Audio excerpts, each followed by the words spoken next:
Hello viewers. Today we are going to discuss about addition of forces acting at a point on a body.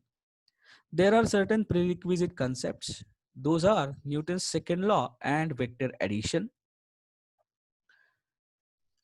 Let us ask ourselves a question. What do we mean by point force? As the name suggests, the point force is a force that acts at a point on a body. By definition, what is a point? Point is an entity which doesn't have length, width or breadth. So it is nothing.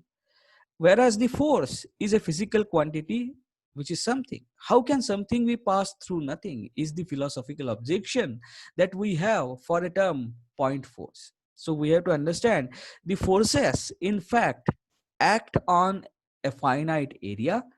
We can idealize them for our convenience as a point force. So point force is idealization and not reality. Now, how do we add 2 point forces acting on a body? So as we have already discussed, force is a vector quantity. So definition of addition of vectors is going to help us for adding forces. But before that, let us try and understand what do we physically mean by addition of two forces. So let us say there are two forces P bar and Q bar acting on a body in a space at a point of application. What do we understand by their addition? So if I were to replace those two forces by a single force which causes the same effect as these two forces were causing on all points of the body, I would call that force as addition of these two forces philosophically. It goes very close to the definition of resultant, but the definition of resultant is slightly different. We will discuss that later in this video series. So let us say there are two vectors P bar and Q bar acting at point O. Then mathematically we obtained their addition R bar by completing a parallelogram. You have to understand that this P bar and Q bar have their tails joining at O, and this R bar is obtained as a diagonal of parallelogram completed. Tail is at O and tip is at P. Mathematically, what is the magnitude of this R? The magnitude is P square plus 2PQ cos theta plus Q square raised to half. And what is the angle that this resultant or this addition of P bar and Q bar makes with P bar? That is phi. That direction, that result, the angle is phi, and that is given by tan inverse of Q sine theta upon P plus Q cos theta. Now, if we want to find out the angle made by resultant with reference to Q, then it will be tan inverse of P sine theta upon Q plus P cos theta. Also, we have to understand theta is measured on the side of resultant and not on the other side. So this is as far as the mathematical definition of vectorial addition is concerned. So we have got the magnitude, we have got the direction with reference to a particular vector. Forces being vectors will also get added using these laws. So if you treat P bar and Q bar as forces, R bar is the resultant or resultant force, or it is the addition of P bar and Q bar. Next relevant question that we ask ourselves is this: why do we believe in parallelogram law? Why should we believe it? Parallelogram is just a geometrical construction. I could have prescribed any other form of geometrical construction with P bar and Q bar, and that construction would be utilized to find out the addition of P bar and Q bar. But I restrict myself to parallelogram. Question is why? To answer this, we will have to perform an experiment. What is that experiment? Let us say there is a body.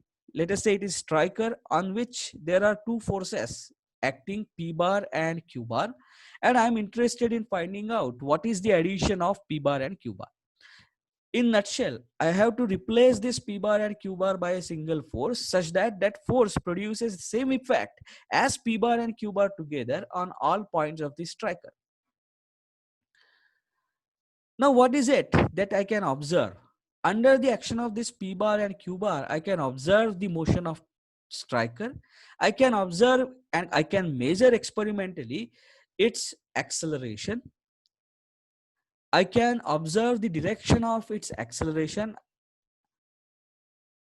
Let us say the line marked as dotted black line is the x direction along which this striker accelerates in presence of p bar and q bar.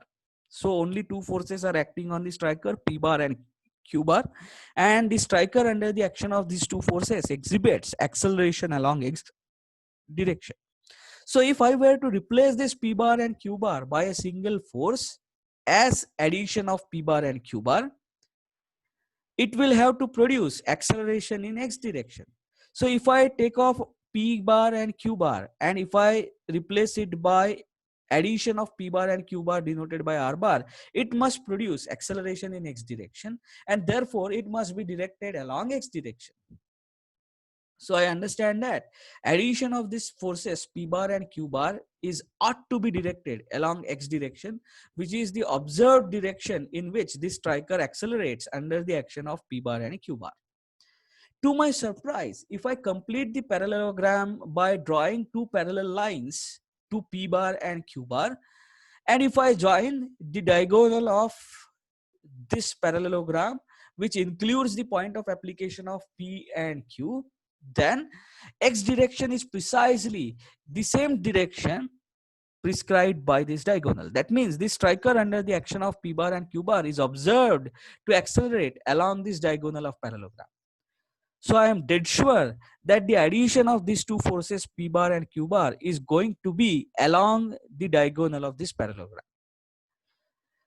Now let us imagine that I have plotted this P bar with scale. Let us say P bar is 100 Newton and I take the scale as 1 centimeter is equal to 1 centimeter equal to 10 Newton. So I will draw a line of 10 centimeter in P direction. Similarly, Q bar is plotted to a scale. And now let us apply Newton's second law in X direction. So Newton's second law in X direction says, if I were to replace this P bar and Q bar by their addition, let us say it is R bar, which is directed along X direction. So R bar is the only unbalanced force that acts in X direction. Its magnitude is R. So this R must be equal to mass of striker multiplied by its acceleration in X direction. Now right hand side includes all the quantities that I can experimentally measure. So if I experimentally measure mass m of the striker and acceleration x of the striker under the action of p bar and q bar, I get magnitude of magnitude of addition of p bar and q bar, that is r. To my surprise, if I plot r to the same scale, then the tip of the r lies exactly at the tip of the parallelogram completed by p bar and q bar. So I got a vital information. Point number one, the resultant or addition of p bar and q bar must be directed along x direction. And second, its magnitude should be such that if I plot it to the scale, it will be equal to the length of the diagonal of parallelogram. And therefore, we have proven the parallelogram law by performing this experiment. Is there any other proof for validation of parallelogram law? Any analytical or mathematical proof? Answer is no. It is purely based on experimental observation, and therefore we call parallelogram law as axiom. So what is axiom? Axioms are the statements which can be experimentally observed, but they cannot be validated by any analytical or mathematical explanation. So therefore, parallelogram law of addition of forces is one of the axioms of mechanics. If in any other parallel universe, the forces do not get added using this law, we will have to revise the entire mechanics that we are developing now. So therefore, the entire mechanics is based on, or it dwells on, total 6 axioms. And what are those axioms of mechanics? One of the axiom being addition of two forces using parallelogram law. We will talk about all these axioms in the subsequent lecture. Now, before we close for today, the way in which we have validated parallelogram law involves measurement of mass and acceleration. So it involves the concepts of dynamics. There is a philosophical debate going on. Should we define addition of forces using principles of dynamics or statics? A paper related to that has been put in the comment link in the description section of this video. I would encourage you to go through this philosophical discussion to have further insights into addition of forces using parallelogram law. So let us stop here today. Thank you.